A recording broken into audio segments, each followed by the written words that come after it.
할렐루야. 주님을 찬양합니다. 자, 날씨가 살살해졌지만은 또 오늘 우리가 또 하나님 은혜를 힘입어서 예배당에 나와서 또 예배드리게 되었습니다. 즐겁게 예배하고 하나님 올려드리는 시간 됐으면 좋겠습니다. 찬양합니다. 어린 양 예수님, 내 죄를 담당하신 예수님을 찬양합니다. 어린 양 예수, 내 죄를 담당하사 원수들의 채찍에 온몸 찢기셨네. 외로움과 슬픔 홀로 담당하사 아버지의 노여움 날 위해 받으셨네. 어린 양 예수, 어린 양 예수, 내 죄를 담당하사 원수들의 채찍에 온몸 찢기셨네. 외로움과 슬픔 홀로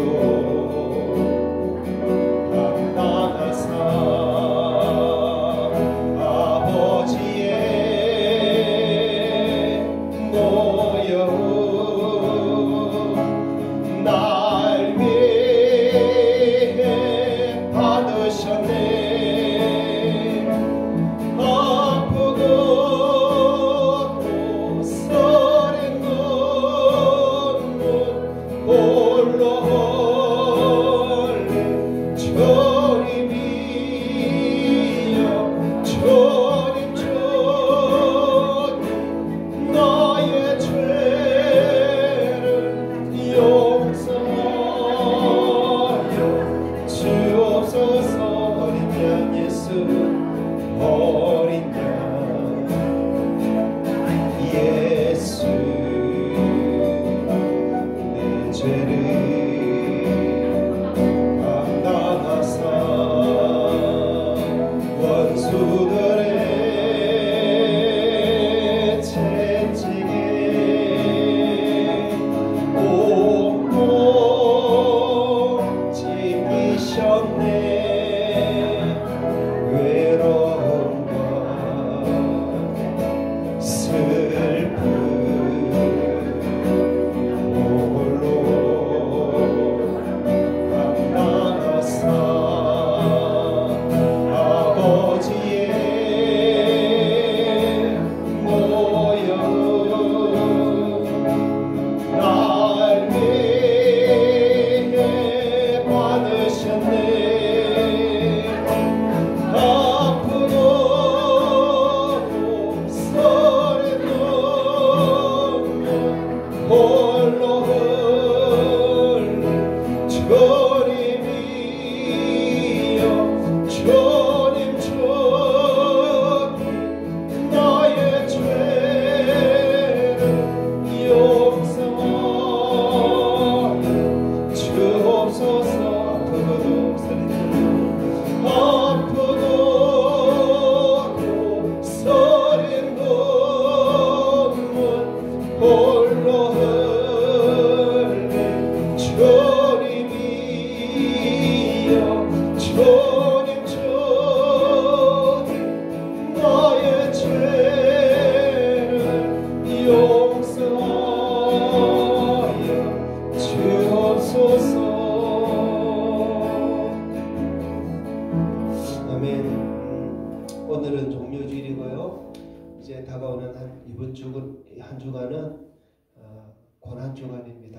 그래서 고난 주간을 지나고 다음 주는 또 부활절이죠. 저 고난 주간을 또 맞으면서 주님이 나를 위해서 십자가에 죽으신 것에 대해서 묵상하고 더 그렇게 더 새겨보시는 그런 시간이 됐으면 좋겠습니다. 한 번 더 찬양합니다. 나를 위해 죽으신 주님을 생각하며 부릅니다. 어린 양 예수 내 죄를 담당하사 원수들의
주가 구원하셨네.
주가 흘린 피를 믿는 마음으로 바라보리. 나를 용서하고 내 죄 사하시며 주가 흘리신 보혈이나 죄 옷은 미를 얻기까지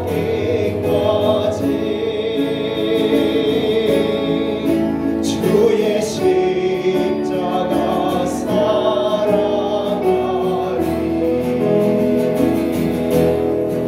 빛나며 멸류관 받기까지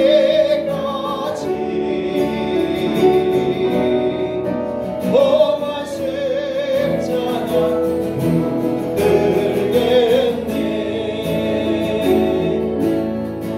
주님 예비하신 나의 본향집에 나를 부르신 그날에는 영광 중에 계신 우리 주와 함께 내가 죽도록 충성하리.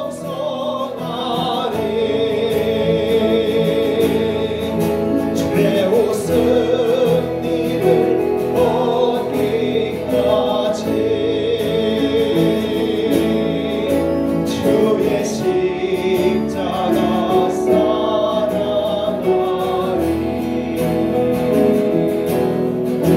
빛나며 멸류관 받기까지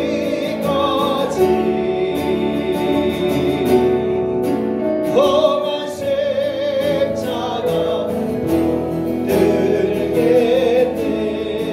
최후 승리를 얻기까지 최후 승리를 얻기까지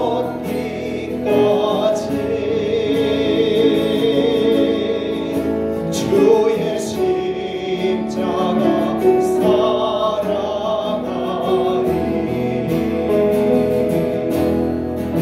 빛나며 멸류관 받기까지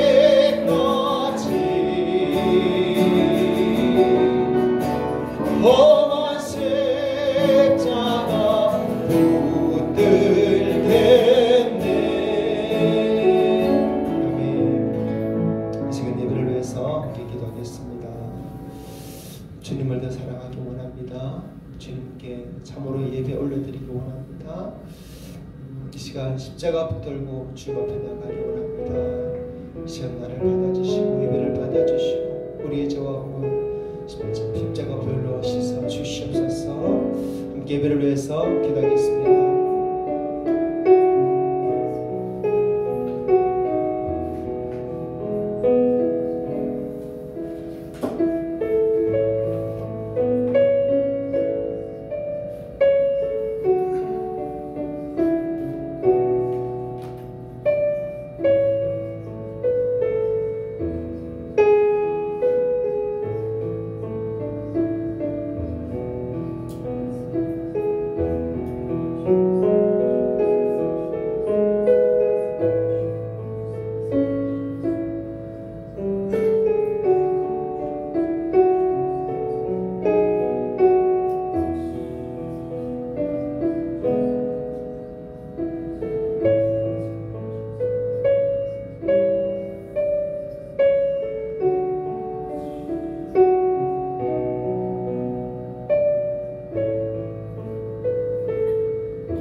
사람이 내 이름으로 모인 곳에 함께 하시겠다고 약속하신 주님, 그를 주님을 사모하고 간절히 바라는 우리 성도들의 이 예배 모임 가운데 오셔서 우리와 함께 계심을 믿습니다. 주님, 비록 하나님 앞에 설 때마다 너무나 부족하고 너무나 죄 많고 부끄러운 모습이지만 그러나 주님 그 큰 사랑 힘입어 그 보혈의 권능 힘입어 오늘도 주 앞에 나와 예배드리오니 주여 우리를 불쌍히 해주시고 우리를 받아주시옵소서. 예배를 받아주시옵소서. 주님 또한 더 특별한 은혜를 구합니다. 더 큰 은혜를 구합니다. 우리로 더 살아계신 주님, 살아계신 하나님을 깨달아 알도록 도와주시옵소서. 하나님, 우리가 살아가는 이유가 땅의 것이 아니라 하늘의 것이 되게 하시고 육신이 아니라 영혼이 되게 하시고 저 천국이 되도록 주여 도와주시옵소서. 아버지 앞에 주일마다 나와서 예배하는 이 귀한 마음들을 주님께서 아시지 않습니까? 하는 더 큰 믿음을 주사 주일날만 아니라 하루하루 그렇게 하나님의 은혜로 살아가며 기도하며 살며 삶이 예배가 되는 그런 삶으로 하나님 앞 영광 돌리는 모든 성도 되게 주시옵소서. 한 주간 동안 부족하고 못난 모습 많았지만 그러나 이 시간만큼은 온전히 주님 앞에 예배드리오니 주여 예배를 받아 주시옵고 우리를 받아 주시옵소서. 주께서 우리 함께 계시고 우리를 받아줄 점이 있사오며 감사하며 예수님 이름으로 기도합니다. 아멘. 할렐루야. 반갑습니다. 자, 우리 앞뒤자 인사하겠습니다. 오직 예수 사랑합니다. 잘하셨습니다. 감사합니다.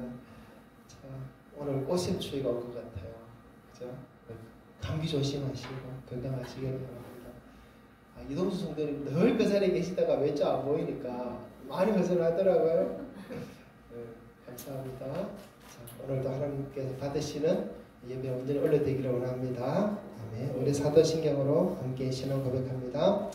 나는 전능하신 아버지 하나님 천지의 창조주를 믿습니다. 나는 그의 유일하신 아들 우리 주 예수 그리스도를 믿습니다. 그는 성령으로 잉태되어 동정녀 마리아에게서 나시고 본디오 빌라도에게 고난을 받아 십자가에 못 박혀 죽으시고 장사된 지 사흘 만에 죽은 자 가운데서 다시 살아나셨으며 하늘에 오르시어 전능하신 아버지 하나님 우편에 앉아 계시다가 거기로부터 살아있는 자와 죽은 자를 심판하러 오십니다. 나는 성령을 믿으며 거룩한 공교회와 성도의 교제와 죄를 용서받는 것과 몸의 부활과 영생을 믿습니다. 아멘. 하나님 말씀 같이 함께 교독하겠습니다. 오늘은 교독문 129번 종려주일에 대한 말씀입니다. 큰 목소리로 교독합시다. 시온에 따라 크게 기뻐할지어다. 보라 내 왕이 내게 임하시나니 그는 공의로우시며 구원을 베푸시며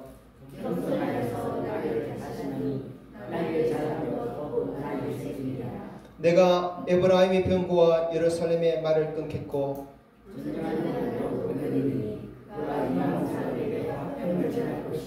그의 통치는 바다에서 바다까지 이르고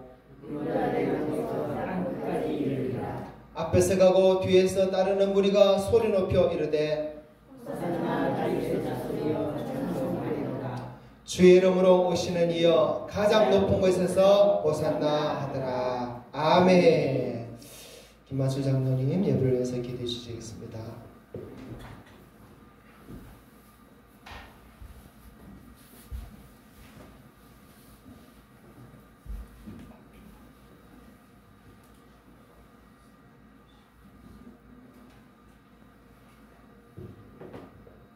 살아계셔서 우리와 늘 동행해 주시며 함께 하시는 하나님, 하나님의 놀라운 능력과 깊은 사랑을 이 시간 감사드리옵나이다. 또 오늘도 거룩하고 복된 주일을 주셔서 우리 모두가 하나님 앞에 예배 드릴 수 있게 인도해 주시니 진심으로 감사드리옵나이다. 아버지여, 너무나도 부족한 저희들이 이렇게 한자리에 모여서 몸과 마음과 정성을 다하여 신령과 진정으로 예배드리오니 더욱더 은혜의 시간이 되게 하시고 또 하나님의 음성을 듣게 하시며 하나님의 크신 사랑을 깨닫는 귀한 시간이 되게 하여 주시옵소서.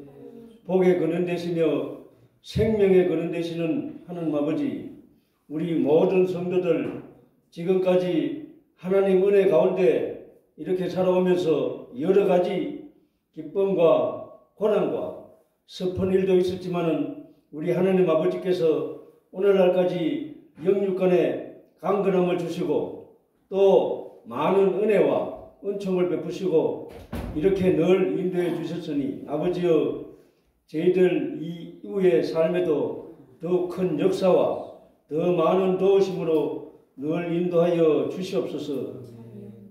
아버지여, 오늘도 주일을 맞이한 우리 모든 성도들에게 건강의 축복과 물질의 축복과 성령의 충만을 주시고 또 우리 성도 중 연로한 성도들과 몸이 불편한 성도들에게 남은 생에도 주님을 의지하는 믿음으로 최선을 다해 살아갈 수 있게 하시고 또 주님의 교회와 이웃을 위하여 봉사하며 간절히 기도하는 경건한 삶을 살아갈 수 있도록 이 시간도 은혜 내려 주시옵소서. 그래야 우리 하나님 아버지께서 주시는 하늘의 신령한 복과 땅에 기름진 것을 누리는 복된 삶을 다 살아가는 저희들이 되게 하여 주시옵소서. 아버지여, 또 우리 성도 한 사람 한 사람 하는 일마다 주의 역사가 함께 일어나게 하시고 또 주께서 주시는 능력으로 이 교회가 가득 차고 순수하고 아름다운 교회가 되게 하여 주시옵소서. 아버지여, 또 이 시간 저희 모두가 간절히 원하옵는 것은 나이 많고 연로한 우리 성도들 우리 주님께서 굳게 붙들어 주시고 또 함께 하여 주셔서 이 세상 살아갈 동안 건강하게 주님을 위해 헌신하며 봉사하는 우리 성도들 다 되게 하여 주시옵소서.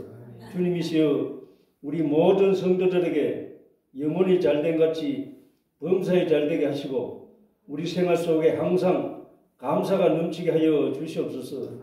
아버지, 또 단위에 말씀을 위하여 세우신 우리 목사님을 굳게 붙들어 주셔서 오늘도 저희들에게 이 세상을 살아갈 귀한 말씀을 주시고 또 이 세상을 이끌어갈 지혜와 총명과 능력의 말씀을 주시옵소서. 또 말씀을 듣는 중에 우리 성도 모두가 참 평안을 얻게 하시고 연약한 자들이 셈을 얻는 귀한 은혜의 시간이 되게 하여 주시옵소서. 아버지, 이 시간 또 간절히 연하옵는 것은 정춘배 장로님 몸이 많이 불편하여 서울에 있는 병원에 입원 중에 있나이다. 다음 주 수요일에 수술을 받는다고 하오니 아버지여, 수술을 잘 받고 속히 회복될 수 있도록 도와주시옵소서. 그래야 안전히 회복하여 저들과 같이 이곳에서 다시 예배 드릴 수 있도록 인도하여 주시옵소서. 아버지여, 이 시간도 예배를 위하여 봉사하는 여러 손길이 있나이다. 정성을 모아서 수고할 때마다 하늘의 복으로 가득 채워 주시옵소서. 감사드리며 예수님의 이름으로 기도드리옵나이다. 아멘.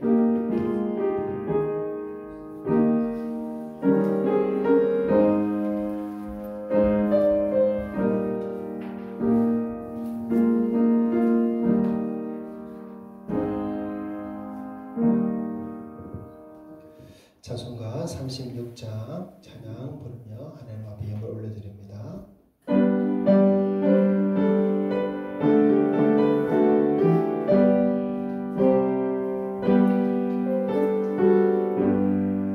주 예수 이름 높이여 다 찬양하여라. 금멸유과를 드려서 마녀의 초찬양. 금멸유과를 드려서 마녀의 초찬양. 주 예수 당한 고난을 못 잊을 죄인아, 내 귀한 보배 바쳐서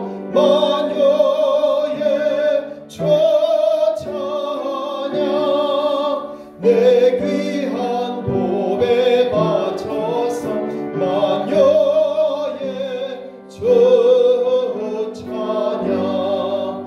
이 지구 위에 거하는 온 세상 사람들 그 크신 위엄 높여서 만여의 주 찬양. 그 크신 위엄 높여서 만여의 주 찬양. 주 믿는 성도 다 함께 주 앞에 엎드려 무궁한 노래 불러서 만여의 주 찬양. 무궁한 노래 불러서 만여의 주 찬양.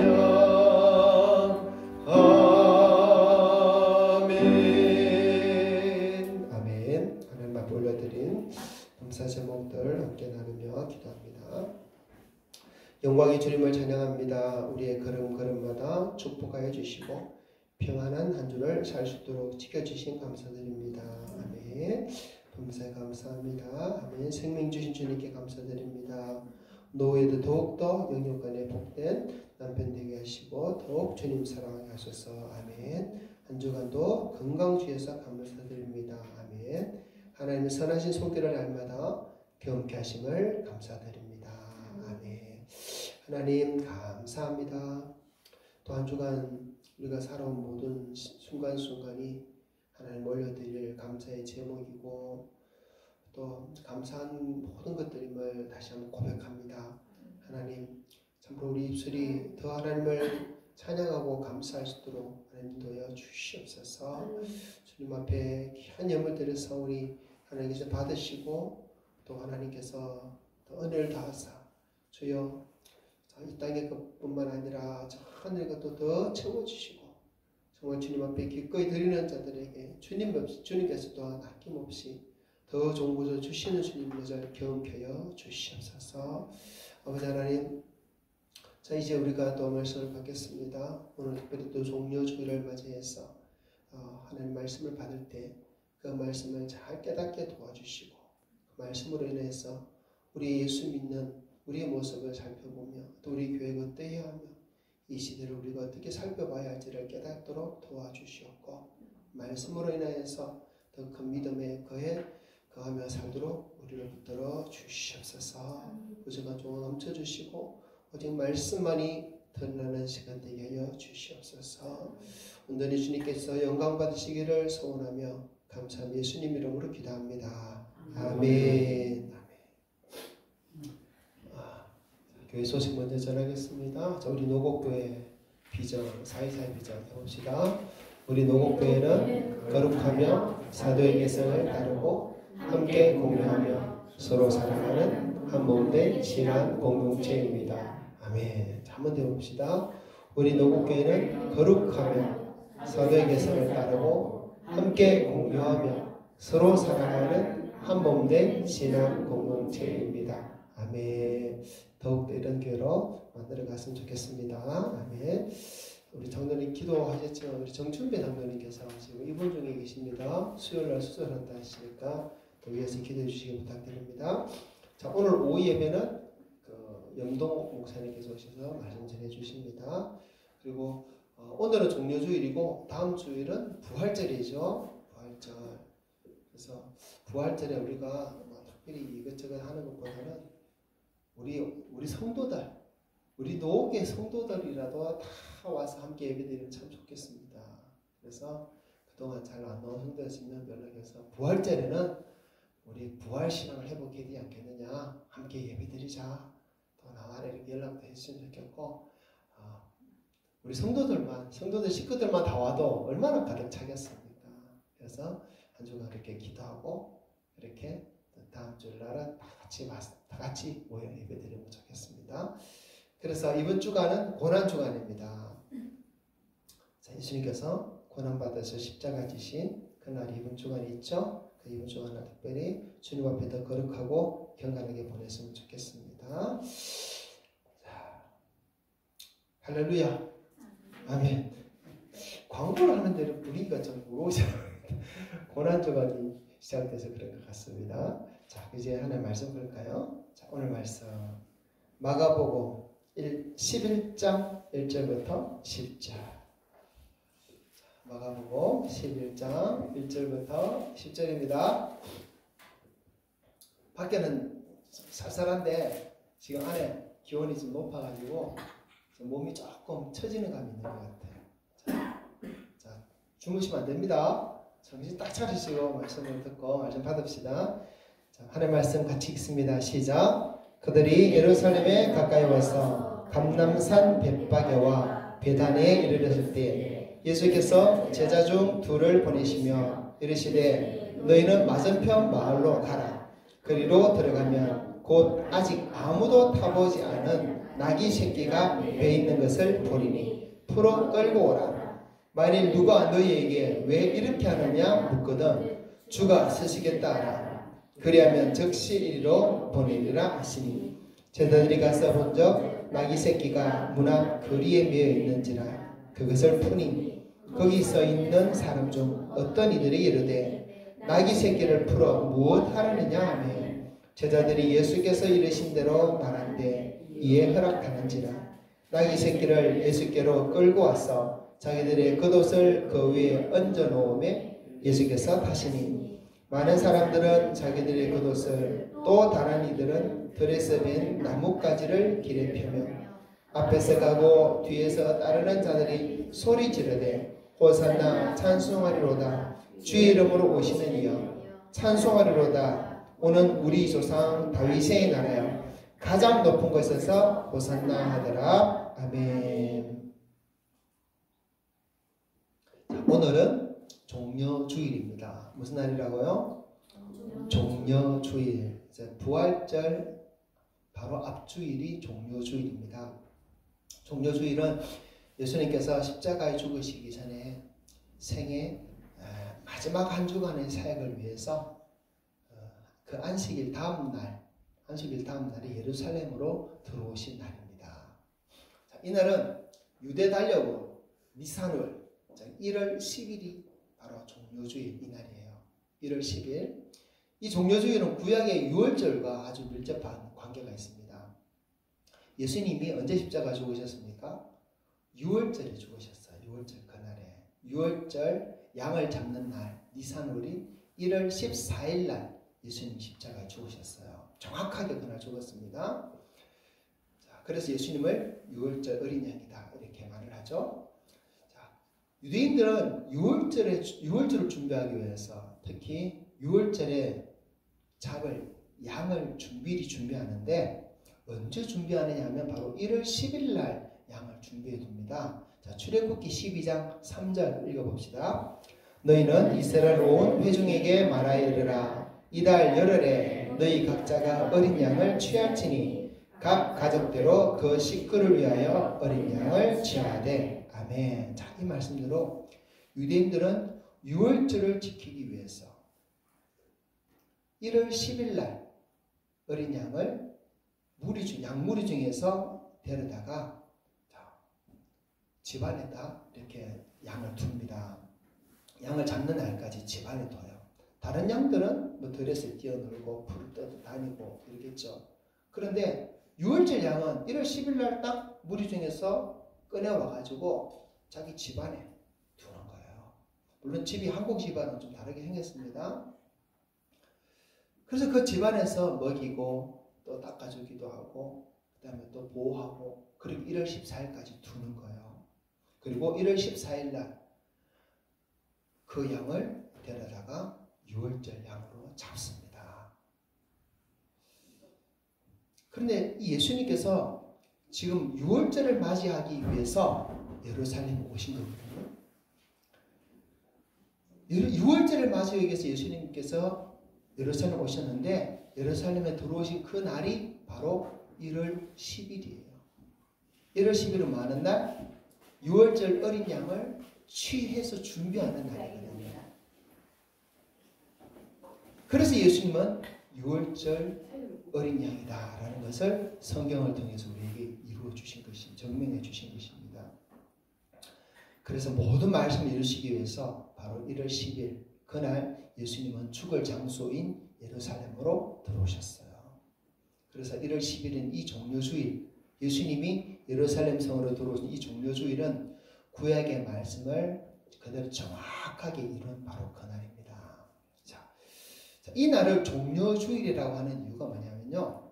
이날 백성들이 예수님을 환영하기 위해서 나아갔는데 예수님이 오시는 길에 종려나무 가지를 들고 나가요. 그래서 그 나무 가지를 흔들기도 하고 그 나무 가지를 땅이 펴기도 하고 그래서 예수님이 오는 길을 환영을 했습니다. 그래서 그날을 종려주일이라 이렇게 부릅니다. 성경에는 없는 말이지만 역사적으로 이 날을 이렇게 불렀습니다. 예수님께서 예루살렘으로 들어오실 때 사람들이 종려나무를 가지를 흔들면서 이렇게 환영했다는 것은 예수님을 왕으로 맞이했다는 뜻이에요. 예수님을 왕으로 맞이했다는 뜻입니다. 예수님이 그날 예루살렘에 들어오실 때 사람들이 한 말 한번 읽어봅시다. 자, 누가복음 19장 38절 시작. 이르되 찬송하리로다 주의 이름으로 오시는 왕이여 하늘은 평하여 가장 높은 곳에는 영광이로다 하니 아멘. 자, 그날 수많은 사람들이 예수님을 환영하면서 맞이했는데 바로 예수님을 왕으로 맞이하면서 환영을 했어요. 바로 예수님 하나님께서 보내신 구약에 예언된 메시아다, 그리스도다, 그리고 다윗의 길을 이은 왕이다. 이렇게 고백하면서 예수님을 환영하고 맞이했던 것입니다. 그래서 종려나무를 가지고 꺾어가지고 가서 흔들고 길을 열고 이렇게 예수님을 환영하며 맞이한 것이에요. 여러분, 그런데 보통 왕이 성에 입성할 때는 어떤 모습으로 오시는지 여러분 아십니까? 예수님 당시는 로마 시대잖아요.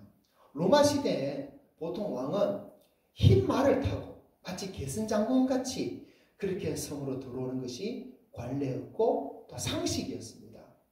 요한계시록도 보면 예수님께서 마지막 때에 세상을 심판할 분으로 다시 오시는 모습이 나오는데 그때도 흰 말을 타고 오십니다. 보겠습니다. 계시록 19장 11절 시작. 또 내가 하늘이 열린 것을 보니 보라 백마와 그것을 탄 자가 있으니 그 이름은 충신과 진실이라. 그가 공의로 심판하며 싸우더라. 아멘. 자, 당신은 왕은 흰말을 타고 위험 있게 늠름하게 또 아주 아름다운 옷을 입고 권위 있게 이렇게 들어오는 것이 관리였고 상식이었어요. 그런데 예수님은 그 종려주일에 6월절 어린 양을 취하는 그날에 예루살렘 성으로 들어오시면서 무엇을 타고 오셨다고 되어 있습니까? 나귀 새끼를 타고 왔다는 거예요. 나귀도 그냥 나귀가 아니라 나귀 새끼를 타고 오셨다 그래요. 나귀 새끼. 아직 다 자라지 않은 나귀입니다. 사람을 태우고 얼마나 잘 걸을 수 있을지 모를 만한 그런 아주 어린 나귀입니다. 근데 예수님께서 나귀 새끼를 타셨다는 것은 아주 중요한 의미가 있고 이유가 있기 때문에 나귀 새끼를 탔겠지요. 그래서 예수님이 나귀 새끼를 탔다는 이것에 대한 의미를 우리가 오늘 배우겠습니다. 그리고 이 속에 담겨진 하나님의 뜻을 우리가 깨닫고 정말 이 나귀 새끼가 나귀 새끼가 왜 예수님을 태웠는지, 왜 예수님이 나귀 새끼를 타셨는지 이것을 우리가 조금 더 깊이 묵상하면서 하나님의 뜻을 또 우리가 깨닫는 시간 됐으면 좋겠습니다. 자, 첫째로 예수님께서 나귀 새끼를 타셨다는 것은 메시아가 올 때 나귀 새끼를 탄다는 구약의 예언을 이루시기 위해서 타신 것입니다. 자, 구약 성경에 보면 메시아가 올 때 그 메시아는 나귀 새끼를 타고 온다라고 예언되어 있어요. 스가랴 9장 9절입니다. 읽어봅시다.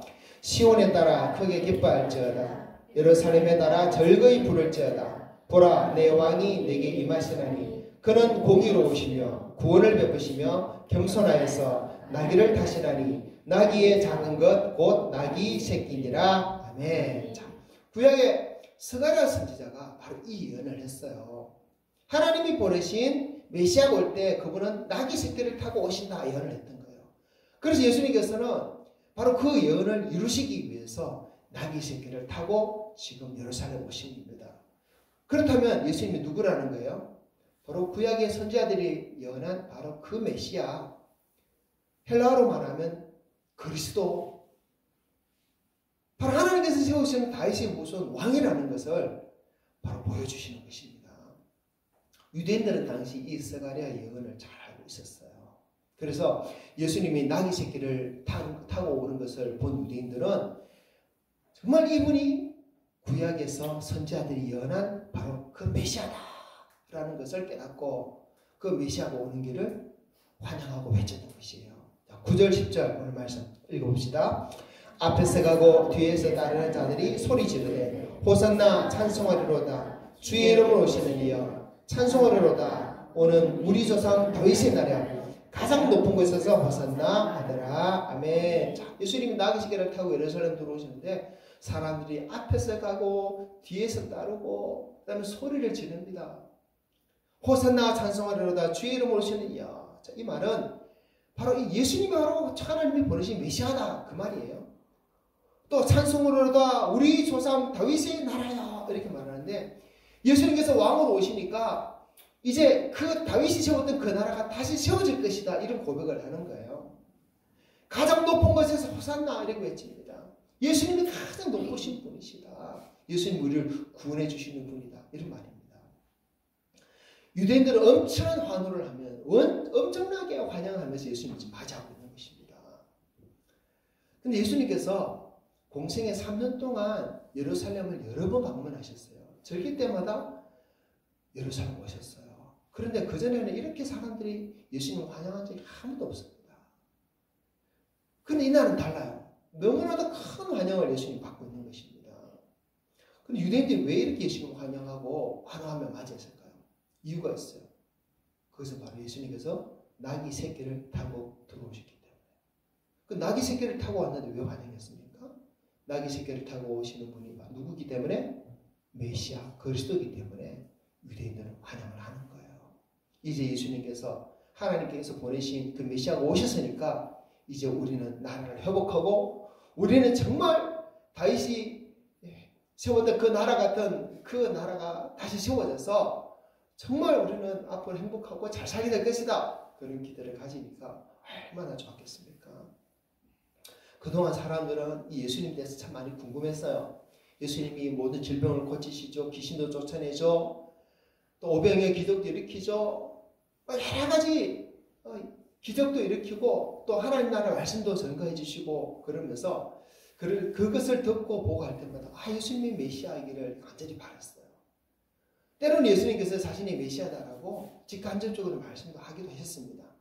그런데 이날 예수님께서는 자신이 메시아라는 것을 사람들에게 정확하게 명확하게 드러내시면서 나타나신 거예요. 그것이 무엇이라고요? 나귀 새끼를 타고 예루살렘에 들어오신 것입니다. 예수님에 대해서 그 소문을 예수님 메시아일지 모른다는 그 소문을 들었던 사람들이 예수님 예루살렘 성으로 들어오신다는 것을 알고는 예수님을 맞이하기 위해서 나왔어요. 그런데 보니까 예수님께서 나귀 새끼를 타고 들어오시는 겁니다. 그 유대인들은 스가랴 9장 9절에 메시아가 오면 나귀 새끼를 타고 온다는 그 예언을 잘 알고 있었단 말입니다. 그러니까 예수님에 대해서 환영하는 거예요. 우리가 그렇게 기다리고 기다리던 메시아가 오셨구나. 다윗의 자신이 오셨구나. 이제 이 나라가 회복되겠구나. 그래서 예수님이 올 때 그렇게 환영했던 것입니다. 그래서 왜 예수님께서 나귀 새끼를 타셨습니까? 자신이 바로 하나님이 보내신 메시아 그리스도 다윗의 후손 그 왕이시라는 것을 그 구약의 예언이 성취되었음을 보여주시기 위해서 나귀 새끼를 타신 거예요. 그래서 성경을 보면 예수님이 바로 하나님의 아들이시고 예수님이 바로 구약의 선지자들이 말한 그 메시아 그리스도라는 증거들이 참 많아요. 그 증거들을 하나씩 볼 때마다 우리는 절대로 부인할 수가 없습니다. 과연 예수님이 하나님 아들이시구나. 유대인들도 많은 증거를 봤지만은 그 모든 증거에 대한 이 나귀 새끼를 타신 이 모습을 보면서 과연 예수님이 메시아구나 그리스도로구나 그것을 깨닫게 됐다는 것입니다. 우리도 예수님께서 오늘 본문에서 이 종려주일에 나귀 새끼를 타신 것을 보면서 예수님이 바로 나를 위해, 나를 구원하시기 위해 이 땅에 오신 분이라는 것을 다시 한번 더 정확하게 깨닫고 그분을 구주로 고백하는 성도되시기를 바랍니다. 자, 그런데 두 번째 우리가 알 것은요. 그런데 왜 메시아가 올 때 나귀 새끼를 타고 온다고 하실까요? 흰말이 아니고 왜 나귀 새끼를 타고 오신다 했을까요? 자, 나귀를 타셨다는 것은 오실 메시아가 어떤 성품을 가진 분인지, 오실 메시아가 어떤 모습으로 오시는 것인지 그것을 가르쳐 주는 것이에요. 자, 어떤 모습이고 어떤 성품이라고 성경에 기록되어 있는지, 자, 스가랴 9장 9절 다시 읽어봅시다. 시온에 따라 크게 기뻐할지어다. 예루살렘에 따라 즐거이 부를지어다. 보라, 내 왕이 내게 임하시나니 그는 공의로우시며 구원을 베푸시며 겸손하셔서 나귀를 타시나니 나귀의 작은 것 곧 나귀 새끼니라. 아멘. 자, 여기 보면 예수님은 공의로우시고 구원을 베푸시고 또 뭐라고 되어 있어요? 겸손하셨어. 그래서 나귀 새끼를 타신 이유가 뭐랬습니까? 겸손하셔서 나귀 새끼를 탔다 이렇게 되어 있습니다.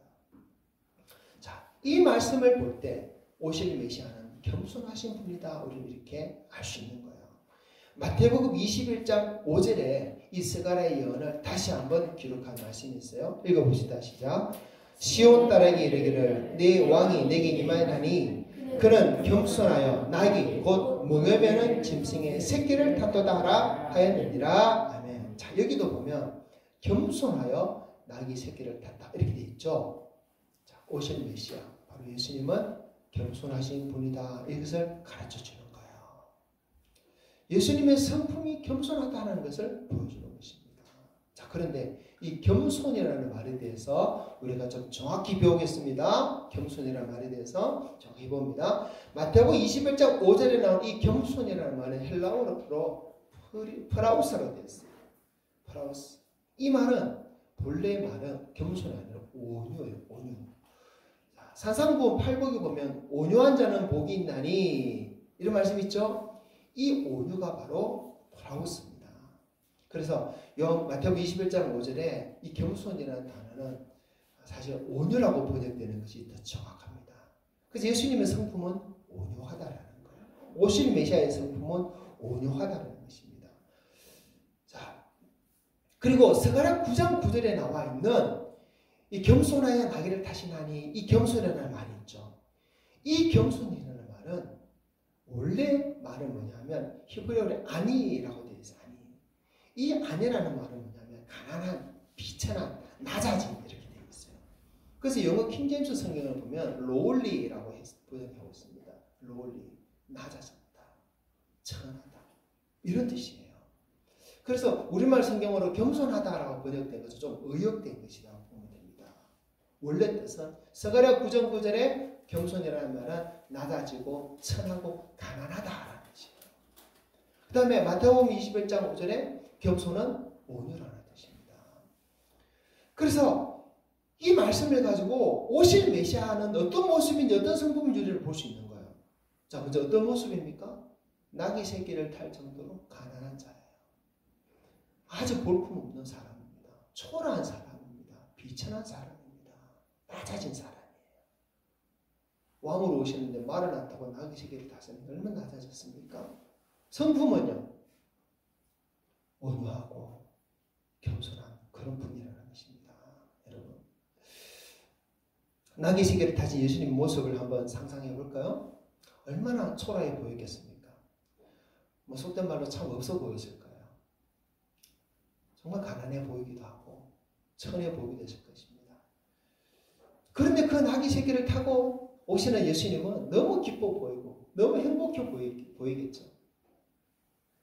자, 그런 성품을 볼 때 예수님 정말 겸손하시구나, 온유하시구나 우리는 또 누구든지 다 그렇게 볼 수밖에 없을 겁니다. 그런데 자, 오실 메시아가 가질 성품이 온유하다는 것, 그리고 오실 메시아의 모습이 초라하고 낮아지고 가난하고 이런 모습이라는 것을 성경은 우리에게 가르쳐주고 있는데 이것이 왜 중요하냐는 거예요. 예수님은 이 모습을 보여주기 위해서 나귀 새끼를 타고 오신 것입니다. 이것을 우리가 아셔야 돼요. 예수님은 지금 초라하고 가난하고 낮아지고 온유하고 겸손한 이 모습을 일부러 보여주시기 위해서 나귀 새끼를 타고 오셨다는 거예요. 여러분, 일반적으로 새로운 나라의 왕으로 세워지고 그렇게 성으로 들어오는 사람이 있다면 어떤 모습으로 들어올까요? 어떤 모습을 가질까요? 보통 새로운 왕이 세워지려면 앞에 있던 나라나 그 정권을, 왕권을 무너뜨려야 돼요. 그리고 새로운 나라 왕권을 세우게 됩니다. 그러려면 그런 과정에 대부분 다 전쟁이 필요해요. 자기 반대편에 있는 사람들도 죽여야 돼요. 그 전쟁은 얼마나 많은 사람이 죽겠습니까? 구약성경이 다윗의 일을 봐도 그렇습니다. 다윗은 사울 왕의 뒤를 이어서 조용히 평안히 왕이 되지 않았습니다. 사울 왕이 다스리는 그 이스라엘에 대적해서 새로운 나라를 세운 거예요. 그리고 그 과정에서 많은 전쟁이 일어났어요. 그 전쟁 중에 얼마나 많은 사람이 죽었겠습니까? 그리고 그 전쟁에서 다윗은 누구보다 가장 앞장서서 적들을 물리치는 장군이었어요. 골리앗만 죽인 게 아닙니다. 자기를 대적하는 사울 편에 있는 많은 이스라엘 사람들도 다윗은 죽을 수밖에 없었어요. 그리고 그 전쟁에서 이겼기 때문에 다윗은 마침내 왕으로 세워진 것이에요. 이렇게 새로운 왕은 전쟁에서 승리한 장군이 왕이 되는 경우가 일반적입니다. 그렇다면 그 전쟁 영웅이 수많은 사람들을 죽였던 그 장군이 왕으로 세워졌다면 그 사람의 성품은 어떨까요? 그 사람의 모습은 어떨까요? 아마 용맹할 겁니다. 자신감에 가득할 거예요. 모든 사람들이 우르르 보기를 바라는 그런 모습일 것입니다. 한편으로는 포악할 수도 있겠죠. 또 자기가 하고 싶은 대로 뭐든지 하려는 그런 사람일 수도 있을 것 같아요. 그러더라도 그가 왕의 권세를 가지기 때문에 누구라도 왕에게 당신 왜 그러냐 말할 사람도 없었을 겁니다. 그가 입은 옷은 그 누구보다 화려하고 아름다운 옷일 겁니다. 그가 탄 짐승은 그 어떤 짐승보다 더 힘있어 보이고 용맹하게 보이고 멋있어 보이는 그 짐승, 흰 말일 겁니다. 그가 가진 재물과 재산은 그 누구보다 많은 겁니다. 그것이 새로운 나라의 왕으로 세워진 들어오는 당시의 왕들의 모습이에요. 그런데 그런 전쟁 영웅이 그렇게 세워지는 왕이 성으로 들어오는데 그 모습이요. 나귀 새끼를 타고 들어온다면 너무나 초라하고 볼품없고 비천하고 온유하고 겸손한 그런 모습이라면 그것이 왕의 모습과 어울릴까요? 전혀 안 어울리죠. 너무 이상할 거예요. 그런데 성경은 그렇게 새로운 나라를 세우기 위해서 다윗의 후손으로 왕으로 오시는 예수님의 모습이 나귀 새끼를 타고 오는 모습이고 그 성품이 겸손하고 온유하다고 우리에게 가르치고 있고 그것을 보여주시기 위해서 일부러 예수님은 나귀 새끼를 타고 들어오셨다고 우리에게 가르치는 거예요. 나귀 새끼가 그 증거입니다. 우리는 이것을 깨달아야 돼요. 자, 우리는 이 말씀을 보면서 어떤 마음을 가지게 될까요? 어떤 생각을 해볼까요? 예수님의 성품이 겸손함을 보여주는 것이기 때문에 우리도 성품이 예수님처럼 겸손해야 된다. 우리는 그렇게 가볍게 묵상할 수 있을 것입니다. 물론 이것도 틀린 건 아니에요. 맞는 것입니다. 하지만 이것을 말하기 위해서 예수님께서 나귀 새끼를 타신 것이 아니라는 것을 여러분 깨달아야 돼요. 다만 예수님처럼 우리도 겸손하게 살게 하기 위해서 겸손하게 살아라 말씀하시기 위해서 예수님 나귀 새끼를 탄 게 아니라는 거예요. 예수님은 나귀 새끼를 타심으로 왕으로 오신 예수님이 세상 왕들과 다르다는 것을 친히 보여주신 것입니다. 세상 왕들과 다르게 왕이신 예수님의 성품은 온유하고 겸손합니다. 세상 왕들의 모습과 다르게 예수님의 모습은 초라하고 가난하고 볼품없고 낮아진 그런 모습을 보여주는 것입니다. 그렇다면 왜 예수님은 굳이 이런 방식을 사용해서라도 예수님의 성품을 보여주시고 예수님의 모습을 그 초라한 모습을 보여주시는 것일까요? 그런데 이렇게 보여줘도 우리는 못 깨닫죠. 사실은. 근데 그러나 이제 이 말씀을 듣는 우리는 깨달아야 돼요. 왜 이렇게 예수님은 그런 모습을 보여주시고 그런 성품을 보여주시냐 하는 거예요. 왜냐하면요. 그 이유를 한마디로 말하면 그래야지만 누구든지 예수님 앞에 나올 수 있기 때문에 그래요. 누구든지 예수님 앞으로 나올 수 있게 하시기 위해서, 누구든지 예수님 앞으로 나올 수 있다는 것을 알려주시기 위해서 바로 나귀 새끼를 타고 왕으로서 오신 것입니다. 세상 왕들처럼 권위 있고 힘 있고 용맹하고 화려하고 모든 것을 다 가진 그런 사람의 모습처럼 예수님이 왕으로 오셨다면 그 누가 예수님 앞에 나아갈 수 있을까요?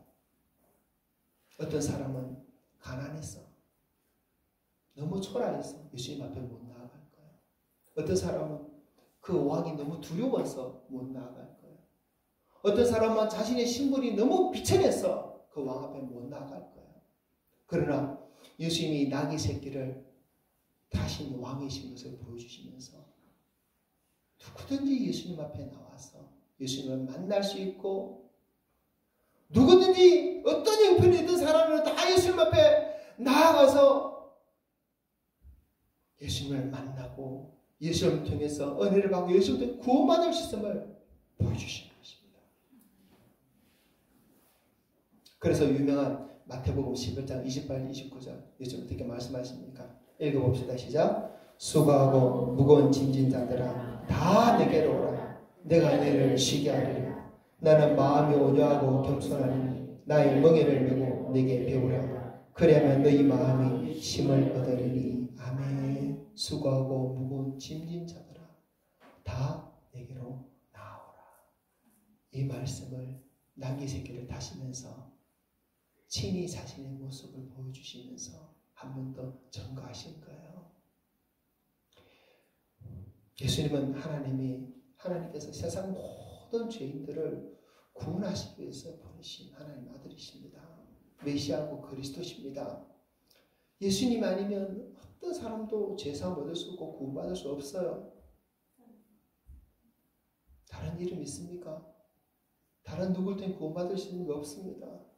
그러기에 누구라도 어떤 사람이라도 예수님 앞에 나아갈 수 있어야 돼요.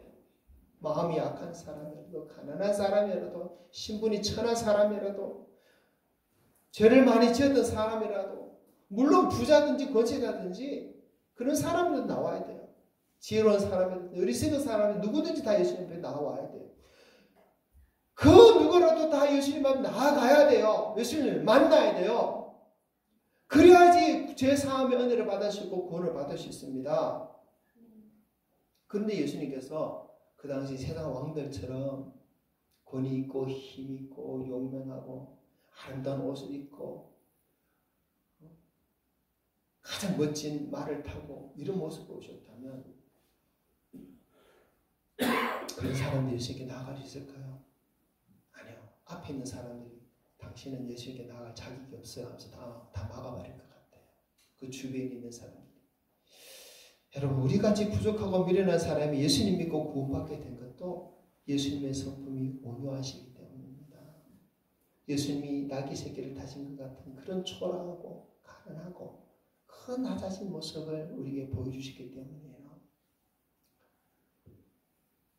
예수님 모습이 정말 천하고 가난한 사람들이 감히 쳐다보지도 못할 그런 사람이었다면 어찌 예수님께 나아갈 수 있겠습니까? 누더기를 입고 냄새나고 그런 사람들이 다가가기에 가끔 죄송할 정도로 정말 화려한 옷, 명품으로 치장한 옷을 입고 있는 예수님이었다면 아무도 다가갈 생각도 못했을 것 같아요. 그런데 예수님의 모습이 어떻습니까? 그 반대입니다. 예수님의 모습이 오히려 너무 초라해요. 너무 가난해요. 너무 낮아져 있어요. 그리고 성품도 누구든지 다 품어주시고 받아주시고 온유하고 겸손하십니다. 그런 모습을 보여주신 것입니다. 왜 이런 모습을 보여주셨는지, 왜 이런 모습을 나귀 새끼를 타시면서 보여주셨는지, 그 이유는 바로 저와 여러분 같은 사람도 예수님께 나아갈 수 있게 하시기 위해서 거예요. 나 같은 사람도 예수님께 나와 구원받게 하시기 위해서입니다. 그래서 우리는 그 은혜 때문에 지금도 이 예배 자리에 나와서 하나님 앞에 나와 있는 거예요. 그렇게 우리는 구원을 받은 것입니다. 할렐루야. 네. 얼마나 감사해요. 예수님이 그런 모습을 보여주지 않았다면 다른 왕들과 똑같이 흰말을 타고 위험 있고 거리 있는 모습으로 온갖 화려한 옷을 입고 들어왔다면 우리 같은 사람은 예수님 근처도 못 가겠죠. 감히 어떻게 가겠어요? 예수님이 나귀 새끼를 타신 것이 얼마나 감사한 일인지 여러분 깨달으시기 바랍니다. 그리고 그 예수님을 쳐다보시기 바랍니다. 그 은혜를 기억하시기 바랍니다. 그래서 종려주일에 예수님께서 왜 나귀 새끼를 타셨어요? 나 같은 사람도 예수님께 나아갈 수 있다는 것을 보여주기 위해서 나귀 새끼를 타신 것입니다. 나귀 새끼를 타신 이 의미를 꼭 잊지 말고 날마다 주님 앞에 나아가는 여러분 되시기를 축복합니다. 아멘. 어떤 더러움이 있어도 어떤 죄를 지었다 하더라도 어떤 연약함이 있더라도 어떤 문제가 있더라도 주님 앞에 나아갈 수 있습니다. 왜요? 주님이 나귀 새끼를 타셨기 때문에. 그래서 어떤 일이 있더라도 그 주님 앞에 나아가서 그 구원의 은혜 아래서 주님 앞에 간구하시고 주님 주시는 그 놀라운 축복과 은혜를 만난 여러분 되시길 축복합니다. 아멘. 자, 그리고 한 가지 더. 예수님이 나귀 새끼를 타시는 한 가지 더 의미가 있어요. 여러분, 예수님이 이룰 나라는 힘으로 얻을 나라가 아니라는 것을 우리에게 보여주고 있습니다. 예수님이 왕으로 예루살렘에 들어오시는데 군대를 이끌고 오시지 않았어요. 새로운 나라를 세우시기 위해 오셨지만 어떤 힘도 어떤 권세도 어떤 무력도 보여주지 않았어요. 오히려 세상 사람들이 볼 때 나귀 새끼를 타고 오시면서 자신이 메시아라고 왕이라고 하는데 웃기는 코미디 같은 모습이에요. 왜 이런 모습을 보여주시는지 또 다른 이유를 생각해 본다면 예수님이 세우실 나라는 무력으로 군대로 힘으로 세우는 나라가 아니라는 것을 말씀해 주시는 거예요. 또한 예수님을 따르는 자가 얻을 나라도 무력으로 세우는 나라, 힘으로 총칼로 세우는 나라가 아니라는 것을 말씀하시는 거예요. 예수님께서 십자가 지시기 전에 빌라도에게 한 말이 있습니다. 요한복음 18장 36절 읽어봅니다.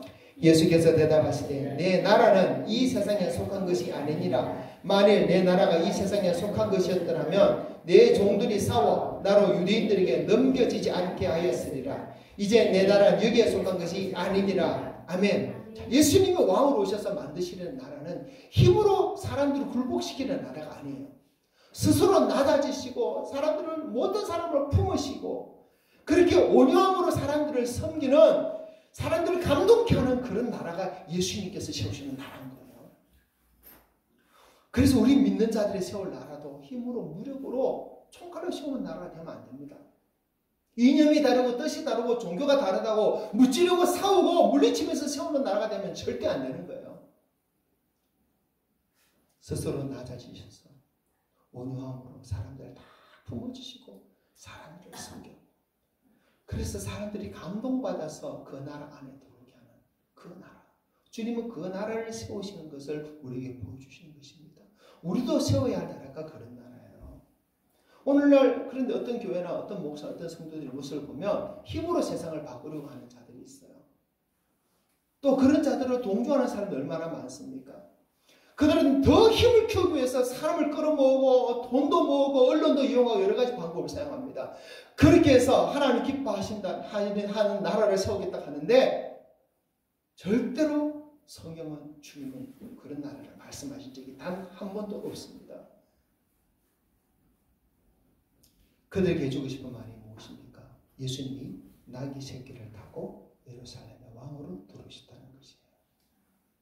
그리고 예수님처럼 우리도 나귀 새끼를 타는 자가 되어야 되고 나귀 새끼 같은 모습이 되어야 되는 것을 보여주는 것입니다. 여러분, 우리가 타야 할, 성도와 교회가 타야 할 그것이 무엇이냐? 예수님처럼 우리 나귀 새끼를 타야 돼요. 우리의 모습도 예수님처럼 가난하고 비천하고 낮아지고 우리의 성품도 온유하고 겸손하고 그것을 우리가 가져야 돼요. 교회가 그래야 돼요. 성도가 그래야 돼요. 오늘날 교회가 너무 큽니다. 너무 부자입니다. 너무 힘이 있어요. 너무 화려해요. 누구라도 갈 수 있는 가려고 하는 교회의 모습에서 점점 멀어지고 있어요. 왜 어떤 교회들은 세상의 권력을 그렇게 탐하고 그렇게 세우려고 하고 그렇게 주장하는지 그게 성경이 어디 있는지 저는 눈을 씻겨봐도 볼 수가 없어요. 그런데 왜 그리 많은 성도들이 거기서 동조하고 있을까요?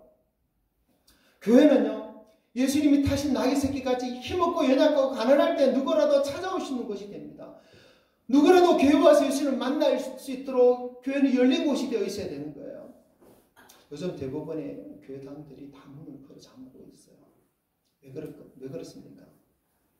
너무 비싼 게 많고 너무 좋은 게 많고 너무 화려하기 때문에 그렇죠. 도둑이들은 훔쳐갈까 봐 얼마나 큰 걱정입니까? 문만 걸어 잠그는 게 아니라 뭐 보안 시스템을 다 설치해 놓습니다. CCTV까지 다 달아놔요. 어쩌면 우리 교회도 부자 교회라면 다 똑같이 했을지도 모르겠습니다. 근데 참 감사해요. 우리 교회가 가난한 게 감사하고 우리 교회가 초라한 게 감사하고 우리 교회 뭐 비싼 게 없어서 감사하고 24시간 항상 문이 열려 있는 것이 너무 감사해요. 누구든지 와서 이따 갈 수 있는 그런 교회라서 감사해요.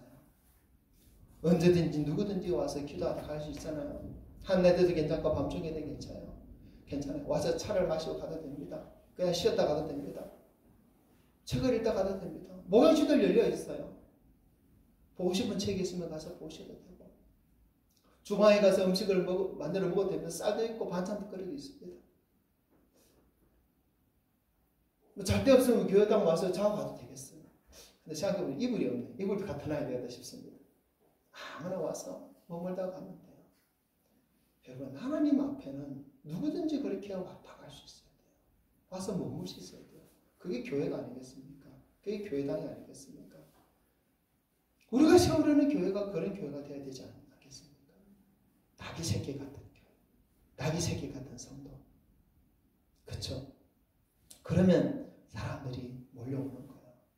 그런 사람들이 다가오는 거예요. 그 온유한 성품으로 사람들을 감동시킬 때, 성김으로 사람들을 감동시킬 때 그 사람들이 예수님 앞으로 나오는 거예요. 우리 교회는 그런 교회가 됐으면 좋겠습니다. 우리 성도들은 그런 성도들 됐으면 좋겠습니다. 여러분, 나귀 새끼 같은 사람이 됩시다. 나귀 새끼 같은 교회가 됩시다. 그래야 예수님이 타실 수 있겠죠. 그래야 예수님 어떤 분이 우리가 보여줄 수 있겠죠. 그래야 사람들이 힘을 얻게 되는 것입니다. 우리에게 약속된 메시아 그리스도는 나귀 새끼를 타신 분이십니다. 나귀 새끼를 타시면서 자신이 구약에 예언된 그리스도 메시아 다윗의 후손이라는 것을 분명히 증거해 주셨습니다. 나귀 새끼를 타시면서 예수님이 어떤 성품을 가지고 계신 분인지, 왕으로 오셨지만 어떤 모습을 가지고 계신지 보여주셨어요. 그리고 나귀 새끼를 타고 오시면서 예수님께서 세우실 나라가 힘이나 무력으로 세울 나라가 아닌 것을 오히려 오묘한 성품으로 사람들을 섬기면서 감동시켜서 사람들을 얻는 분인 것을 우리에게 보여주셨습니다. 이 예수님을 바라봤으면 좋겠습니다. 이 예수님을 사모했으면 좋겠습니다. 그 예수님을 닮아가면 좋겠어요. 그 예수님 앞에 나아갑시다, 여러분. 그 예수님 앞에 나와 있습니까? 그 예수님 앞에 나와서 주님, 나도 예수님처럼 예수님이 타실 만한 나귀 새끼 같은 그런 사람이 되겠고, 우리 교회도 그런 나귀 새끼 같은 그런 모습이 되기 원합니다. 그렇게 변화시켜 주시고 우리를 통해서 주님 영광 받아 주시옵소서. 그런 우리 모습을 만들어가기를 소망합니다. 아멘. 이 종료주일의 이 의미들을 꼭 기억하시기를 축복합니다. 아멘. 함께 기도하겠습니다. 받은 말씀 가지고 기도합니다. 주님, 이 종료주일에 주신 예수님께서 나귀 새끼 타시다는 이 의미를 우리가 더 깨닫기 원합니다. 이 말씀을 특별히 묵상할 수 있는 지혜를 주시고, 또 우리도 주님께서 타신 그 나귀 새끼 같은 그런 자가 되고 그런 교회 되기 원하오니 사용하여 주시옵고, 여기서 사모하는 삶 되게 없어서 함께 기도합니다. 주님 감사합니다. 부족한 종을 통해서 이 말씀을 증거케 하시니 감사합니다. 오늘 종료주일을 맞아서 나귀 새끼를 타신 예수님의 모습을 보았습니다. 초라하고 부품먹고 가난하고 낮아진 모습이었습니다. 온유하고 겸손한 젊은 모습이었습니다. 아버지, 교회가 그래야 됨을 보여주셨습니다. 성도가 그래야 함을 보여주셨습니다. 예수님께서 그런 모습에게 누구든지 예수님께 나와서 구원을 받았던 것처럼, 예수님께 나와 세상을 받은 것처럼 우리 교회 우리 성도도 그런 모습 되어 사람을 얻고 영혼을 얻겠습니다. 아버지, 우리도 주님을 본받게 해 주옵소서. 주님을 따르게 하옵소서. 주님을 섬기게 하옵소서. 어떤 사람들은 예수를 믿는다면서 이 예수를 오히려 모르고, 아니 예수를 외면하고 이 예수를 오히려 거역하는 자들 얼마나 많습니까만, 우리 노교 성도들은, 이 말씀을 받은 자들은 다 나귀 새끼를 타신 이 예수님의 그 모습을 참으로 깨닫고 그 예수님처럼 살도록 도와주시옵소서. 아버지, 이 말씀을 안에 믿음을 움직여 주시옵소서.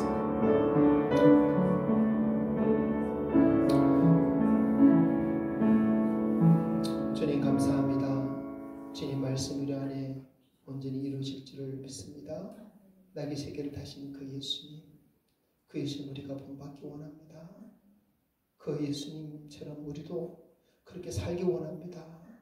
주님, 이 시대를 우리가 이 세대를 본받지 않게 하시고 오직 예수님을 본받아 사는 저와 우리 성도들, 우리 교회 되도록 주님 은혜 베풀어 주시옵소서. 감사드리며 예수님 이름으로 기도합니다.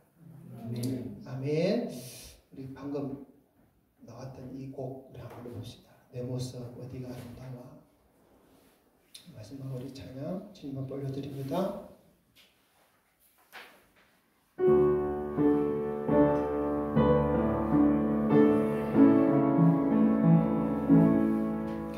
내 모습 어디가 아름다워. 주님 너를 사랑하시나. 너무나 약하여 너무나 부족하여 너무나 눈물 많아 사랑하시죠.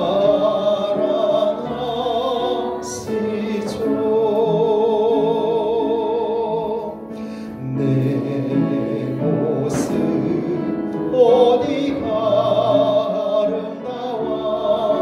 나를 위해 주 돌아가셨나. 너무나 죄 많아 너무나 무지하여 너무나 사랑하사 십자가 지셨네. 우리 한 번 더 부릅시다. 내 모습 어디가 아름다워. 내 모습 어디가 아름다워. 주님 나를 사랑하시나. 너무나 약하여 너무나 부족하여 너무나 눈물 많아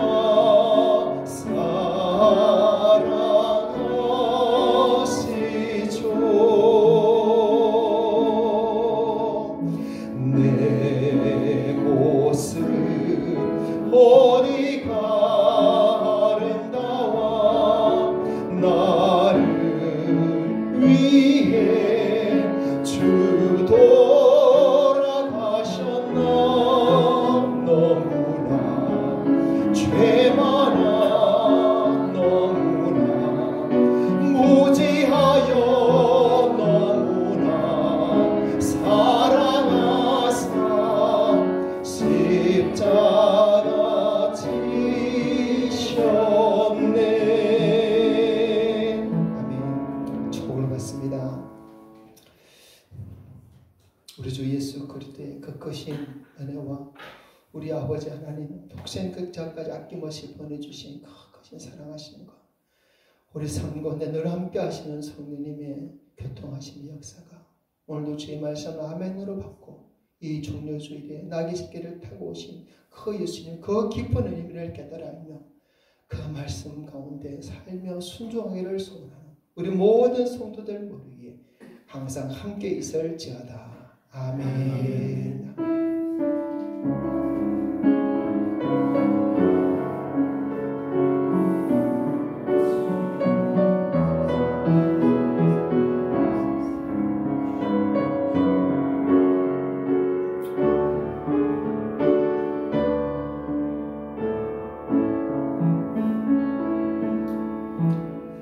할렐루야. 감사합니다. 주님께 영광 돌립니다. 자, 오늘 오후에 설교해 주실 우리 영동호 목사님 또 우리 박수로 환영할까요? 잘해주셨습니다. 환영합니다. 자, 오늘 인사를 해야 되는데 우리 전부 다 당신이 나기 새끼입니다. 인사 없어도 당신이 나기 새끼입니다. 욕처럼 들으면 안 되지만 내가 나기 새끼입니다. 자, 식사하시고 복된 시간 가지시길 축복합니다.